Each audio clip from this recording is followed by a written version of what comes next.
नमस्कार मंडळी, मी सुप्रिया. तर आज नागपंचमी आहे आणि नागपंचमी विशेष असा मस्त खास पोळ्यांचा बेत ठरलेला आहे. तर पुरणपोळीची डाळ शिजायला घालेपर्यंत इकडे दादांनी देवपूजा केली होती. आमच्याकडे श्रावण महिन्यामध्ये ना नागपंचमी असेल त्या दिवशी अशी छोटीशी पिंड देवाऱ्यामध्ये मांडली जाते. ही मातीची पिंड आहे आणि पाठीमागे स्वामी महाराजांच्या पाठीमागे तुम्हाला एक पान दिसत असेल तर त्याला नरसोबा पान असं म्हणतात. श्रावण महिन्यामध्ये जे काही व्रतवैकल्य येतात तर त्याचं चित्र त्या पानावर रेखाटलेलं असतं. ते आम्ही देवाऱ्यामध्ये चिटकवतो आणि पुजतो. गरमागरम असा भात तयार झालेला आहे. चपातीचं पीठ त्या डब्यामध्ये मळून ठेवलं होतं. हे हरभऱ्याचं वरण आहे.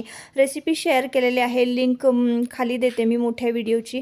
आणि मस्त अशी तर्रीदार आमटी तयार झालेली आहे. तर या सगळ्याची रेसिपी मी मोठ्या व्हिडिओमध्ये शेअर केलेली आहे.